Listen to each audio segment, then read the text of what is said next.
So I promised you guys my my system today. So what I've got here is what I think is the perfect system. Now, again, you guys could argue with me. It's going to be modified over time as we find more uses for it. I'll take community feedback and stuff on it too. But the idea here is threaded inserts, bench dog holes, and T-track. Because let's be honest, there's always a time when a clamp doesn't work when you're servicing a part, for example. And then there's always a point where just a reference side would be nice. So rather than having to clamp down something like this, maybe just using a bench dog to get a straight edge for it. So something like that. So the idea here is threaded inserts along the back, laid down in a grid system here. So this isn't mounted, so I can show you kind of how it works.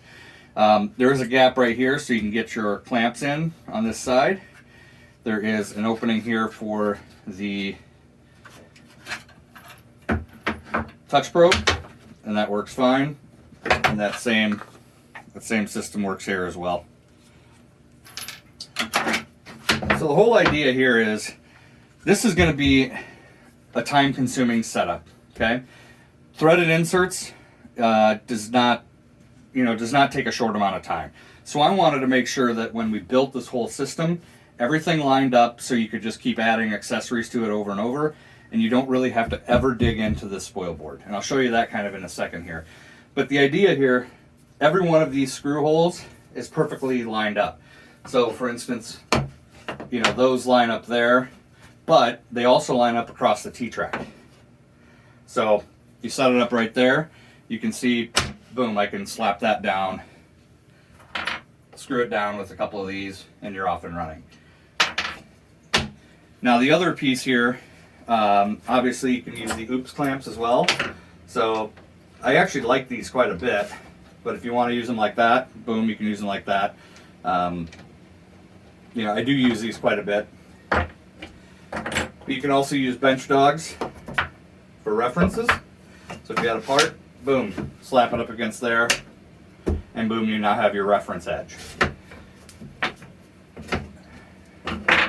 You also have, obviously, this for securing things like this. The reason I made this, and the reason I think that's important, is because you're not going to surface a part in this corner, right? If you tried to, let's just say this is a part, you tried to reference that in the corner like that, you're not going to get a surfacing bit to really cover that area. Plus, if it's too shallow, you're going to hit that. So having a squared bracket out here is pretty nice. Again, these are going to go up here and span across and perfectly lock you in here. And if you have an exact part that fits the perfect size for this, just print another one, box it in. Otherwise, you can use the multi-clamp. So I've made that purposely so where it can grip kind of the sides of circles if you want. Or this is 290s. So you could lock it in at that angle and perfectly lock in a 90, and this will slide essentially in any direction based on those slots. And then of course you've got cam clamps. So I use these a lot when I'm surfacing. So you put those in here, reference the side, and lock it in. And that way you can surface whatever you're doing and not have to worry about digging into here. You can also drill these a little bit deeper, which I've only got them about 0.1 below the surface. But you could do them deeper and then just surface right through this thing and it wouldn't matter. Or just do this cam clamp out a 1/2 inch MDF versus 3/4 inch MDF. So the most exciting thing that I like here, and by the way, of course, clamps are going to work too because it's T-track. But what I really like is the Sacrificial Spoilboard system that I'm building.